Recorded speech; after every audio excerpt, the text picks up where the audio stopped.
জয় কৃষ্ণ গুৰু সমূহ ভক্তপ্ৰাণ ৰাইজ আপোনালোকক মই স্বাগতম জনাইছোঁ মোৰ চেনেল লাইভ কেনত কাম টুৱাইছলৈ। আজি মই আপোনালোকক এটা সুন্দৰ মনোমোহা ভিডিঅ' দেখুৱাব বিচাৰিছোঁ আৰু সেইটো হৈছে আমাৰ মূল আশ্ৰম কৃষ্ণগুৰু সেৱাশ্ৰম নসত্ৰত যি অৱস্থিত তাৰে কিছু ক্লিপিংছ আপোনালোকক দেখুৱাবলৈ এটা সামান্য প্ৰয়াস কৰিছোঁ। ইয়ালৈ আহিয়েই আপুনি ভিডিঅ' কৰিবলৈ হ'লে আমাৰ পৰিচালনা সমিতিৰ পৰা পাৰ্মিশ্যন ল'ব লাগিব। সেয়েহে মই তেখেতসকলৰ পৰা অনুমতি লৈ আপোনালোকক আজি এটা মনোমোহা ভিডিঅ' দেখুৱাব বিচাৰিছোঁ। আপোনালোকে এই ভিডিঅ'টো স্কিপ নকৰাকৈ চাব বুলি আশা কৰিলোঁ। জয় কৃষ্ণ। এয়া প্ৰথমতে মই আপোনালোকক গুৰু আসন ভাগি দেখুৱাব লৈছোঁ। ইয়াতেই অলপ পিছত আমাৰ গুৰুজনা আহি বিৰাজমান হ'ব। তাৰপিছতে দূৰ দূৰণিৰ পৰা অহা ভকতসকলৰ লগত বাৰ্তালাপ কৰিব। সেয়েহে মই আশ্ৰম কেম্পাছত থকা শিক্ষা প্ৰতিষ্ঠানসমূহ দেখুওৱাৰ আগতে গুৰুজনাৰ এটা ক্লিপিংছ দেখুৱাব লৈছোঁ দেই, চাবচোন।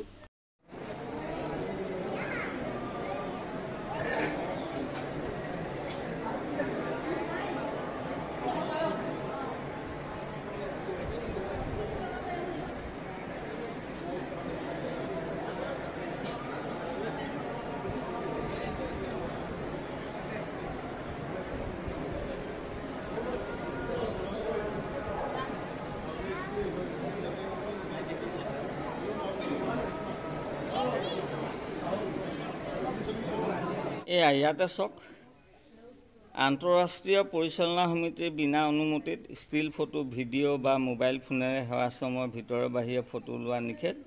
সেয়েহে আমি পৰিচালনা সমিতিৰ পৰা অনুমতি লৈহে ভিডিঅ'বোৰ বনাইছোঁ আৰু আপোনালোকক সেইকাৰণে এইটো দেখাই দিছোঁ দেই। চাওক, এইবাৰ আপোনালোকক শিক্ষা প্ৰতিষ্ঠানসমূহ দেখুৱাবলৈ চেষ্টা কৰিছোঁ। এয়া হ'ল কৃষ্ণগুৰু বিদ্যাজ্যোতি। ইয়াত আপোনাৰ নাৰ্চাৰীৰ পৰা দশম শ্ৰেণীলৈকে পাঠদান দিয়া হয় আৰু এই বিদ্যালয়খন স্থাপিত হৈছিল 1996 চনত। ব'লকচোন বেলেগ এটা দিশলৈ যাওঁ। এয়া হ'ল কৃষ্ণগুৰু মহাবিদ্যালয়। ইয়াত একাদশ শ্ৰেণীৰ পৰা স্নাতক পৰ্যায়লৈকে শিক্ষা দিয়া হয়। এইবাৰ ব'লকচোন এখন আমাৰ কৃষ্ণগুৰু আধ্যাত্মিক বিশ্ববিদ্যালয়। আমাৰ পৰম গুৰুজনাৰ এটা সপোন আছিল এখন বিশ্ববিদ্যালয় খোলাৰ। সেয়েহে এই বিশ্ববিদ্যালয়খন 2017 চনত স্থাপিত হৈছিলে। ইয়াত স্কুলীয়া শিক্ষাৰ লগতে আধ্যাত্মিক জ্ঞান প্ৰদান কৰা হয়। তাৰোপৰি ইয়াত দেখুৱাই দিছোঁ, এইখিনি চাওক। এই বিশ্ববিদ্যালয়খন স্থাপিত হৈছিল 3 আগষ্ট 2017 চন। কেই তাৰিখে উদ্বোধন কৰা হৈছিলে ইয়াত লিখা আছে। আৰু সেই সময় অসমৰ মুখ্যমন্ত্ৰী আছিলে মাননীয় শ্ৰীযুত সৰ্বানন্দ সোণোৱালদেৱ আৰু তেখেতে এই বিশ্ববিদ্যালয়খন শুভ উদ্বোধন কৰিছিলে। সেয়েহে আপোনালোকক ইয়াৰো এটা ক্লিপিংছ দেখুৱালোঁ দেই, চাই যাওকচোন। ইয়াতে নাৰ্ছিং এডুকেশ্যনো দিয়া হয়। সেয়েহে institute of nursing education Krishnaguru আধ্যাত্মিক বিশ্ববিদ্যালয় অলপ দেখুৱাই দিছোঁ। আহি মই ইয়াত সকলোবোৰ দেখুওৱাৰ পিছত মই আমাৰ এই নসত্ৰ কৃষ্ণগুৰু মহাবিদ্যালয়ৰ প্ৰফেচৰ হয় তেখেতসকল, তেওঁলোককে এই ইয়াত এডুকেশ্যন ছিষ্টেমটোত কি কি বিভাগ আছে তাকে জানিব বিচাৰিছোঁ। আপুনিয়ে কওকচোন অলপ। হয়, আমাৰ কৃষ্ণগুৰু মহাবিদ্যালয়ত প্ৰতিটো বিভাগেই আছে। আপোনাৰ ইংলিছ আছামিজৰ বাদে বাকী পলিটিকেল চায়েন্স, মই ষ্ট্ৰীমবিলাকৰ তাৰমানে ধৰক এতিয়া ছায়েন্স, আৰ্টছ, কমাৰ্চৰ আছেই। তাৰোপৰি ইমান বহুলভাৱে আপোনাৰ ধৰক ইয়াতে দেখিব পাইছোঁ মই নাৰ্ছিং এডুকেশ্যন, সেইফালে দেখিছোঁ ফাৰ্মাচী, মইতো কল্পনাই কৰিব পৰা নাছিলোঁ। তাৰ বিষয়ে কওকচোন, কিমানবিলাক বিভাগ আছে ইয়াত বেলেগ বেলেগ?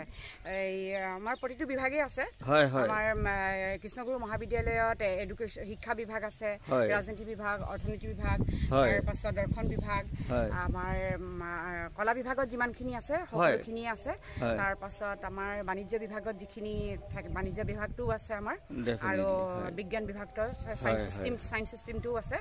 গতিকে মহাবিদ্যালয়ত যিমানখিনি থাকিব লাগে সকলোখিনি। তাৰোপৰি এতিয়া ইউনিভাৰ্চিটি আহি গ'ল, তাৰ বিষয়ে দুটামান 2017 চনত এইটো আমাৰ মাননীয় হয় হয় হয় হয় সৰ্বানন্দ সোণোৱাল দেৱ, তেখেত আমাৰ ভকতে নহয় জানো? হয় হয় হয়, তেখেত ভকতে। আৰু ইয়াতে প্ৰত্যেকটো ডিপাৰ্টমেণ্টে আমাৰ আছে। হয় হয়, ইংলিছ, আছামিজ, এডুকেশ্যন, ইউনিভাৰ্চিটিৰ কথা কৈছোঁ, ফিলচফি, পলিটিকেল চায়েন্স আৰু ইকনমিক্স, সকলোবিলাকেই আছে। আৰু আমাৰ MSCৰো গোটেইখিনি বিভাগ ইয়াত বৰ্তমান আছে। গতিকে সকলো বিভাগ ইয়াতে আছে নহয় জানো? তাৰোপৰি এই যে কিছুমান জব অৰিয়েণ্টেড কোৰ্চ সেইবিলাকক কওকচোন, নাৰ্ছিঙৰ পৰা আদি কৰি ফাৰ্মাচী, তাৰ বিষয়ে দুআষাৰ কওক। এখেতে কওকচোন দুআষাৰ। আমাৰ GNM নাৰ্ছিং আৰম্ভ হৈছিল 2018 চনত। GNM নাৰ্ছিং আৰম্ভ হৈছে ন? ইমান ধুনীয়া কোৰ্চ, কৈ যাওকচোন। BSc নাৰ্ছিং আৰম্ভ হ'ল 2019 চনত।